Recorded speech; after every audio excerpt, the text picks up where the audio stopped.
अस्सलाम वालेकुम अबरार कुरैशी यूट्यूब देखने वाले तमाम नाज़रीन को आज बात करेंगे पाकिस्तान की हॉकी के ऊपर। जो पाकिस्तान का कौमी खेल है और पूरी दुनिया में हमने देखा है कि जिस भी मुल्क का कोई भी कौमी खेल हो वो उसकी पहली तरजीह होती है, उसकी तरजीहात में से सबसे मेन तरजीह होती है। और क्या वजह है कि पाकिस्तान के अंदर जो हॉकी है पिछले कई सालों से ज़बो-हाली का शिकार खिलाड़ियों के हालात ज़िंदगी जो है वो बुरी तरह से मुतासर है। दूसरे फेज़ में बात करेंगे खिलाड़ियों की हालत क्या है, उनको तनख्वाह और बाकी चीज़ें क्यों नहीं मिलती। लेकिन पाकिस्तान एक ऐसा मुल्क जिसका कौमी खेल हॉकी, लेकिन क्रिकेट की चारों तरफ चांदी, जबकि हॉकी जो है वो आए दिन तंजली का शिकार है। और इसके पीछे क्या मुरक्कात हैं। और इस वक्त जो प्राइम मिनिस्टर हैं पाकिस्तान के वो एक स्पोर्ट्समैन रहे, वर्ल्ड कप उन्होंने जितवाया, पाकिस्तान क्रिकेट टीम के वो कैप्टन तवील अरसा रहे। लेकिन एक स्पोर्ट्समैन के मुल्क के प्राइम मिनिस्टर होने के बावजूद हमारा जो कौमी खेल है उसका ये हाल है। आज हॉकी के ऊपर बात करते हुए समीउल्लाह मेरा साथ देंगे। समीउल्लाह वो जब हम टीवी देखते थे, रेडियो सुनते थे तो कमेंट्री में हमें ये आवाज़ सुनाई देती थी कि बॉल समीउल्लाह के पास, बॉल कमाल के पास, फ़लाँ के पास, समीउल्लाह के पास। तो ये काफ़ी मशहूर नाम, जो कि इनका नाम बॉल रखने के एतबार से जो पाकिस्तानी पॉलिटिक्स के अंदर मुख्तलिफ टर्म्स के अंदर इस्तेमाल हुआ। ओलंपियन है, पाकिस्तान का नाम हॉकी के तौर पे पूरी दुनिया में रोशन किया। ज़ाती तौर पे एक बड़ा नाम है, इनकी बड़ी खिदमात हैं हॉकी के लिए। जहाँ पे वो खेलते रहे वहीं पे हॉकी की ज़बो-हाली के हवाले से फ़िक्रमंद भी हैं और उसकी बेहतरी के लिए गौर व फिक्र भी करते हैं। और इनकी ज़ाती तौर पर ख्वाहिश है कि पाकिस्तान का जो कौमी खेल हॉकी है उसको ऊपर लाया जाए। हमने देखना है कि मुल्क के जो प्राइम मिनिस्टर हैं इस वक्त वो भी एक स्पोर्ट्समैन है, लेकिन उसके बावजूद क्रिकेट की चांदी हुई हर तरफ, लेकिन हमारा कौमी खेल हॉकी क्यों पीछे हुआ और इसकी क्या वजूहात हैं, इसका असल कसूरवार कौन है। समीउल्लाह साहब अस्सलाम वालेकुम। वालेकुम अस्सलाम और तमाम सुनने वालों को भी अस्सलाम। वालेकुम सलाम, बहुत शुक्रिया आपके टाइम का। आप एक पुराने और सीनियर खिलाड़ी हैं, मुल्क जिस खेल ने आपको पहचान दी उसके लिए फ़िक्रमंद भी हैं। लेकिन आपकी ये जो फ़िक्र है और मेरी और बाकी लोगों की इस कौमी खेल के हवाले से, समीउल्लाह साहब आपको क्या लगता है कि इसकी क्या रीज़न है कि हमारा कौमी खेल जो हॉकी था वो पीछे गया और क्रिकेट आगे आ गई? बिल्कुल, जैसे हम मुसलसल लगे रहते हैं मुख्तलिफ चैनल्स पे और वाकई अजीब सा लगता है कि पाकिस्तान जिसने वर्ल्ड कप स्पॉन्सर किया, डोनेट किया, चैंपियंस ट्रॉफी डोनेट की, फिर एशिया कप डोनेट किया और ये टूर्नामेंट काफ़ी सालों तक होते रहे। अब चैंपियंस ट्रॉफी खत्म है लेकिन वर्ल्ड कप और एशिया कप तो मुसलसल हो रहा है। और वो जो ट्रॉफीज़ है वो पाकिस्तान हॉकी फेडरेशन यानी पाकिस्तान ने ही उनको डोनेट की। जो आप ज़बो-हाली के बता रहे हैं कि वाकई पिछले 15 सालों से मैं देख रहा हूँ कि हमारे पाकिस्तान हॉकी फेडरेशन के जो लोग हैं वो सिंसियर नहीं है, टोटल पोलराइज हो गया है।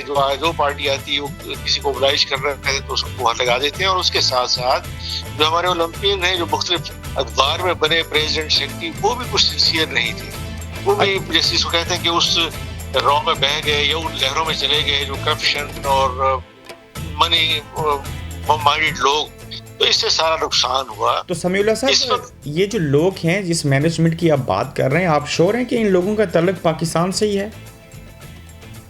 जी बिल्कुल, क्यों नहीं। देखिए वो सब वो खेलती भी रहे, हॉकी खेलती भी रहे, वो पाकिस्तान से है। और उसमें उसके साथ साथ हुकूमत पाकिस्तान ने कोई गौर भी नहीं किया कि हम किस तरह क्रिकेट के साथ बाकी स्पोर्ट्स को चलाएं।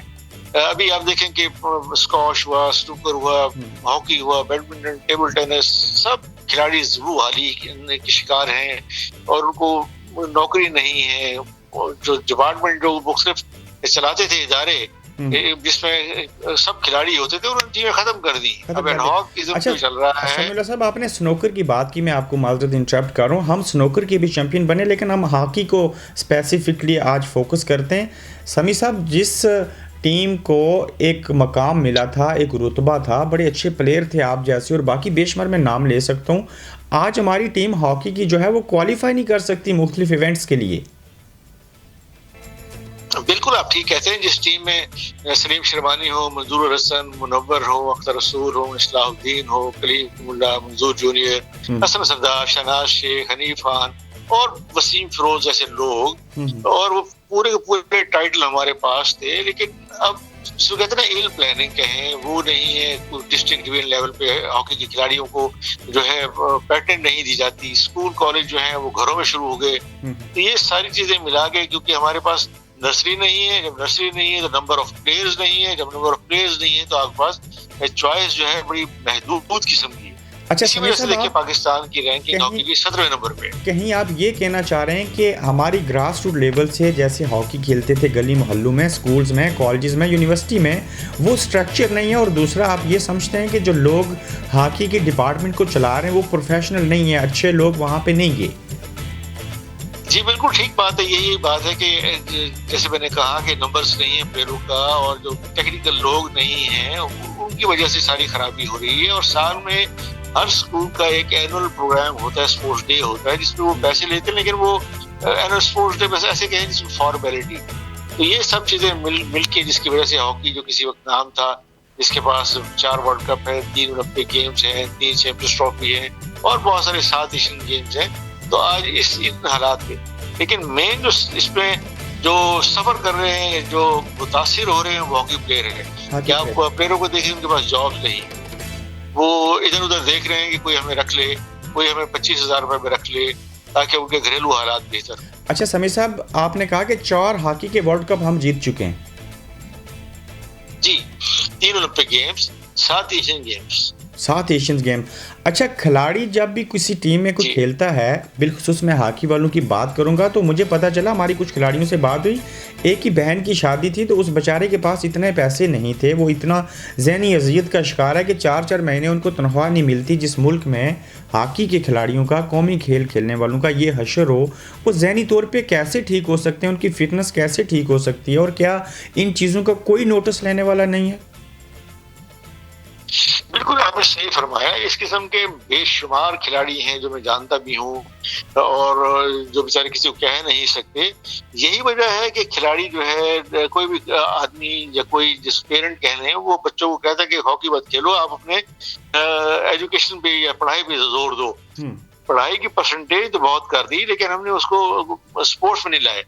ये बड़ी एक ड्रॉबैक है। और इस किस्म की जो आप बात कर रहे हैं, बहुत सारे खिलाड़ी इस किस्म के हैं जो इस वक्त पाकिस्तान टीम के लिए जो भी खिलाड़ी खेल रहा है, उसकी ख्वाहिश है कि पाकिस्तान टीम में सिलेक्ट हो, ताकि वो बाहर की लीग खेले जाए, ताकि उसको 7 लाख से 10 लाख रुपए मिलते हैं 3 महीने 4 महीने के, तो वो वापस लेके आए और अपने वालिदैन को और बहन भाइयों को खर्च करे। तो ये एक बड़ी अजीब सी सिचुएशन है जिसमें हुकूमत पाकिस्तान को सोचना चाहिए और उसके साथ साथ इदारों को भी सोचना चाहिए। अच्छा, इस वक्त अगर आप बैंक्स देखें, ये देखें, कस्टम देखें, इदारों को सोचना चाहिए, लेकिन आप जैसे सीनियर खिलाड़ी कितनी बड़ी तादाद में मौजूद हैं जो खेलते रहे हॉकी के लिए, वो चाहते भी हैं कि हॉकी बेहतर हो, तो क्या आप एक नया किस्म का प्रपोजल सेट करके प्राइम मिनिस्टर साहब से मिलके, बाकी अहम लोगों से मिलके, आप इस तरह का कोई इनिशिएटिव क्यों नहीं लेते?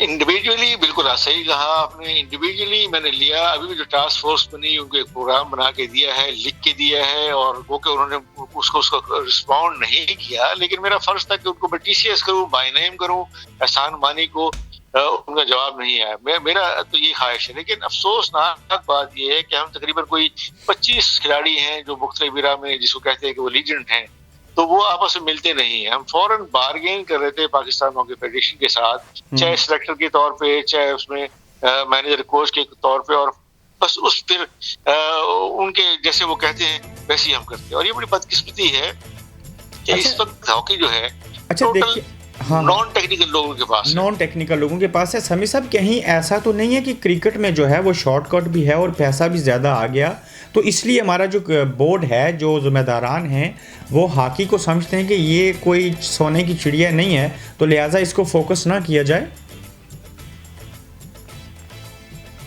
किस तरह देखें, इस तरह हो सकता है कि जब आप एक हॉकी का स्टैंडर्ड 17वें नंबर से 5वें नंबर पे लेके आएंगे, तो ऑटोमेटिकली आपको स्पॉन्सरशिप मिलेगी। पाकिस्तान हॉकी फेडरेशन, उस फेडरेशन जो उस वक्त होगी, उसको फायदा होगा, उसको माली मामलत मिलेगी, खिलाड़ियों के हालात भी बेहतर होंगे, बाहर की टीम्स भी आएंगे खेलने के लिए। जब आप 17वें नंबर पे हो तो कोई भी टीम खेलने के लिए नहीं आती। अब ओमान जैसी टीम यहाँ आती है या बांग्लादेश जैसी टीम आती है, हॉकी की बात कर रहा हूँ, तो वो कोई उनके इतना बड़ा स्टैंडर्ड नहीं है। जो मैं उस वक्त मानूंगा जब यहाँ पे और तो नहीं 20 दर्जे की टीम जैसे मलेशिया आ जाए, जैसे चाइना आ जाए, जैसे कोरिया आ जाए, तब भी हम शुक्र करेंगे। तो ये सिर्फ पाकिस्तान हॉकी फेडरेशन की ही ड्यूटी है, तो किसी तरीके से प्लेयरों की नर्सरी बढ़ाए, ईमानदारी के साथ काम करे। अभी भी चांसेस हैं, हॉकी खेली जा रही है, सिर्फ उनको इसको कहते हैं ना कि ग्रूम करने वाली बात। ग्रूम करने वाली बात है। अल्लाह करे इस खेल को, हमारे कौमी खेल को जो नज़र बद लगी या जो नालायक लोग इसमें आए, बेहतरी आए, कुछ तब्दीलियाँ हों, चूँकि हॉकी जो है कौमी खेल, इसको ज़िंदा रहना चाहिए, इसको बेहतर होना चाहिए। और क्रिकेट के ऊपर जितनी हम तवज्जो देते हैं उसके साथ साथ ज़रूरी है कि हमारे जो सीनियर्स पुराने खिलाड़ी हैं, जिस तरह से समी साहब ने बात की, इनकी बातों को अहमियत देते हुए, इनके तजर्बे से फ़ायदा लेते हुए इन लोगों को ऑन द बोर्ड लाया जाए और हॉकी के हवाले से जितनी बेहतरियाँ करने की ज़रूरत है उसके ऊपर अमल किया जाए। तो हमारे मुल्क के अंदर बड़ा ख़जाना बड़ा है, बड़ा टैलेंट मौजूद है और हम हॉकी को एक मरतबा फिर से ज़वाल से अरूज की तरफ लेके जा सकते हैं। समी साहब, आपके टाइम का बेहद शुक्रिया। तो इंशाल्लाह मुस्तकबिल में भी इस इशू के ऊपर ज़रूर आवाज़ उठाते रहेंगे। इंशाल्लाह, बहुत बहुत शुक्रिया। ये थे समीउल्लाह साहब। हमने सोचा कि आज हॉकी के ऊपर बात करें, हमारा कौमी खेल इस हद तक क्यों पहुंचा, उसके पीछे क्या लवाजमात हैं। जैसे समी साहब ने बताया कि इसके पीछे जो सबसे बड़ी रीज़न है वो ये है कि हम ग्रास रूट लेवल से कॉलेज, यूनिवर्सिटी, स्कूल्स, अकेडमीज़ के अंदर हॉकी के ऊपर तवज्जो नहीं दे रहे और लोगों का भी इंटरेस्ट ख़त्म हो चुका। सबसे बड़ी चीज़ उन्होंने बताया कि प्रोफेशनल्स नहीं है इस डिपार्टमेंट के अंदर, उनको दिलचस्पी नहीं और वो कुछ करने के काबिल नहीं, जिसकी वजह से आज हॉकी का ये सत्यानाश हुआ। अब वीडियो को देखने के बाद अपना फीडबैक ज़रूर दीजिएगा कि आप भी चाहते हैं कि हॉकी के अंदर जो हालात हैं जिस तरह के, अपनी सजेशंस दीजिए कि वो कैसे ठीक हो सकते हैं। अपना ख्याल रखिए, फिर आपसे मुलाकात होगी।